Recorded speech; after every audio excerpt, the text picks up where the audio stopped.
이렇게 경기장 전역에서 이뤄지는 로테이션을 통해 상대를 끌어들이고 공간을 만들어내며 상대 압박을 풀어내고 빠르게 공격으로 전환하는 수직적인 전개를 통해 더욱 파괴적인 공격력을 갖추게 된 루이스 엔리케의 PSG입니다.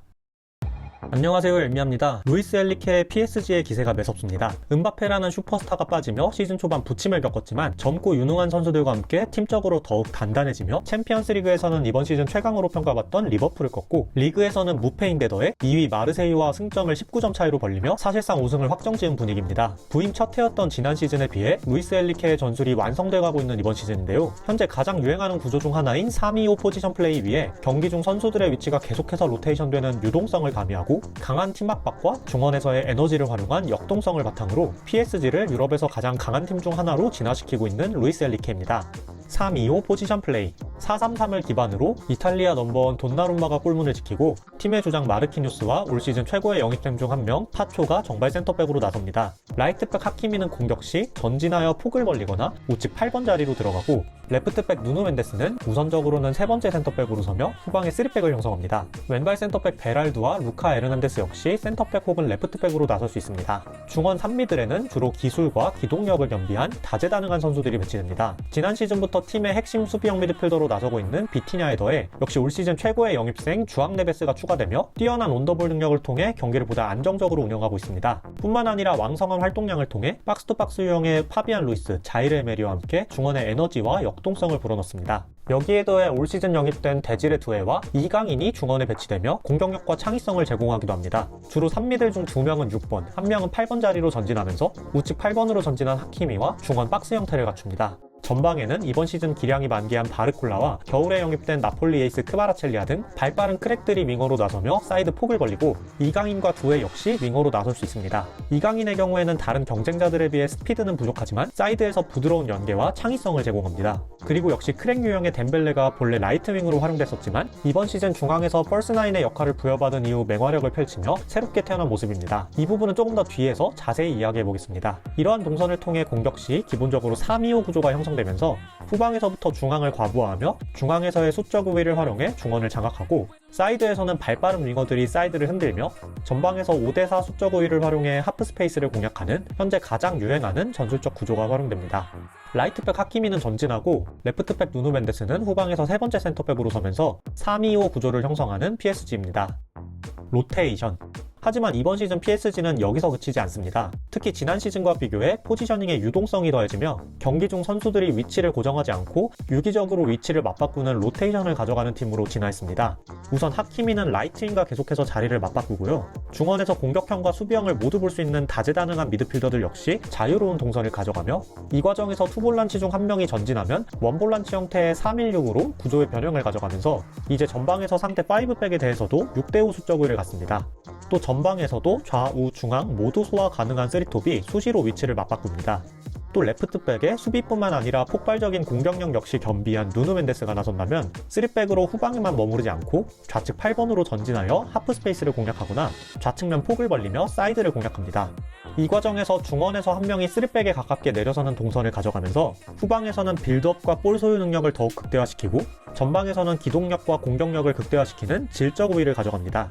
이렇게 경기장 전역에서 이뤄지는 로테이션을 통해 상대를 끌어들이고 공간을 만들어내며 상대 수비 구조를 깨트리면서 상대 압박을 풀어내고 빠르게 공격으로 전환하는 수직적인 전개를 통해 더욱 파괴적인 공격력을 갖추게 된 루이스 엔리케의 PSG입니다.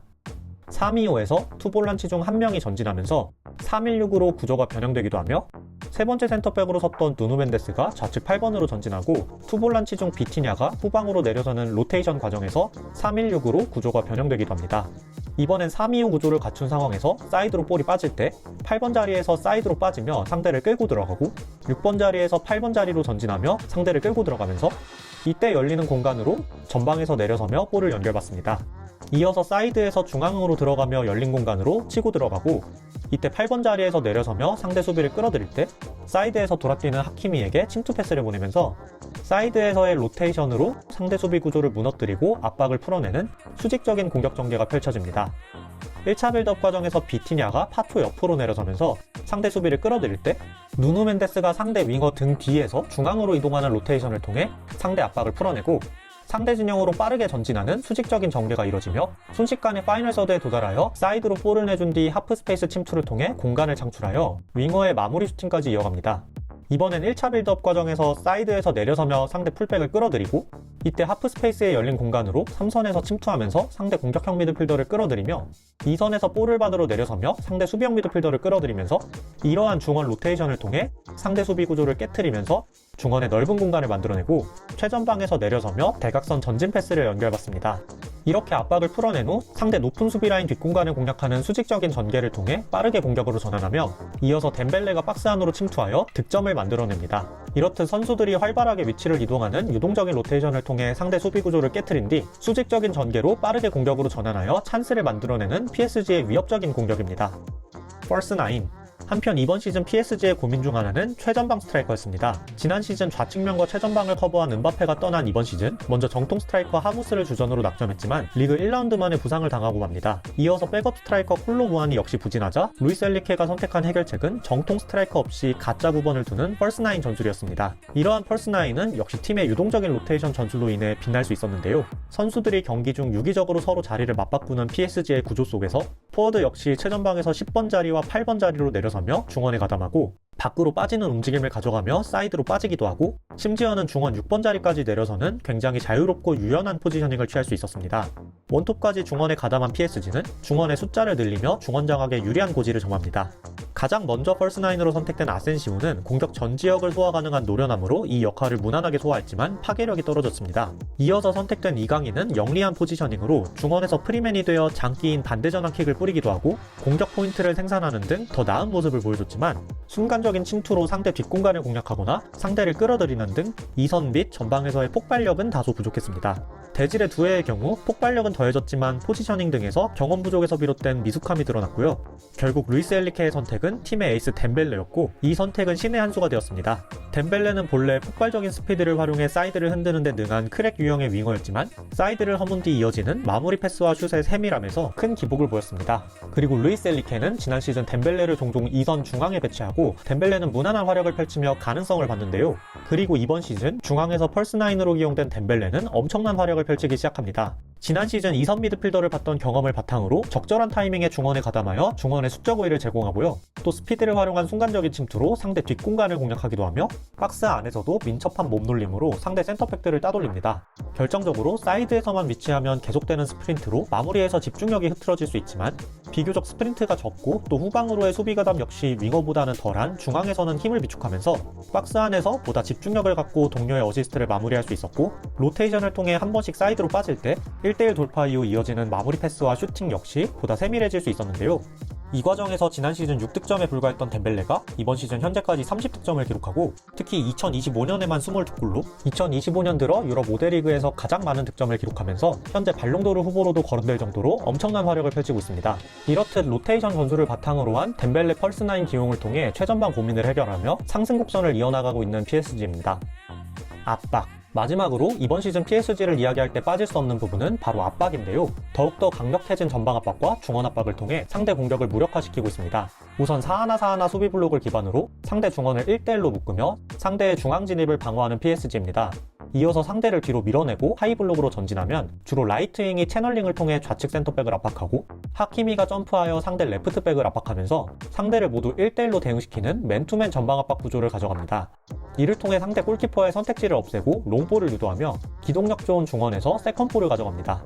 이러한 맨투맨 수비 구조는 지난 시즌에도 똑같이 활용됐었지만 은바페와 덴벨레가 이끌었던 압박의 강도와 적극성은 훌륭하지 못했습니다. 하지만 은바페가 빠지고 공격진은 더욱 어리게 개편되었고 특히 팀의 새로운 에이스가 된 덴벨레는 더욱 적극성을 갖고 압박을 이끌기 시작했습니다. 이렇게 최전방 3톱에서부터 압박의 강도를 강하게 가져가며 팀 전체의 에너지가 증대되면서 PSG의 전방 압박은 이제 팀의 강력한 무기로 자리잡게 되었습니다. 라이트인과 라이트백이 한 칸씩 점프하면서 상대를 모두 1대1로 대응시키는 맨투맨 전방 압박을 강하게 가져가는 PSG입니다. 그리고 전방 압박만큼 존재감을 발휘하는 중원 기동력인데요. 비티냐, 자이르 에메리, 파비안 루이스에 더해 이번 시즌 영입된 주앙 레베스가 굉장히 중요한 역할을 해내며 경기 내내 중원에서의 경합과 세컨볼 경합에서 우위를 가져오고 볼을 잃었을 때 강한 압박, 압박이 풀렸을 때 성실한 리커버리 등 중원에서의 많은 활동량과 에너지를 통해 중원 싸움에서 우위를 점하는 PSG입니다. 마지막으로 누누 멘데스, 파초, 마르키뉴스, 하키미로 이뤄진 뽀백 라인과 돈나룸마가 견고하게 최후방을 지키며 팀의 주장 마르키뉴스는 젊고 어린 팀을 하나로 묶어내는 데 중요한 정신적 리더 역할을 해내고 있습니다. 오늘은 이렇게 이번 시즌 상승세를 이어가고 있는 루이스 엔리케의 PSG의 전술을 이야기해봤습니다. 기존 3-2-5 포지션 플레이로 중원을 장악하는 데 더해 유동적인 로테이션을 더딥히며 상대 수비를 파괴하고 이를 바탕으로 펄스9, 특히 덴벨레의 재발견으로 최전방을 강화하며 강한 압박과 중원의 에너지를 통해 게임을 지배하는 루이스 엔리케의 PSG였습니다. 젊고 유능한 선수들과 함께 계속해서 진화하는 이번 시즌 PSG의 끝은 어디까지일까요? 오늘 영상은 여기까지입니다. 시청해주셔서 감사합니다.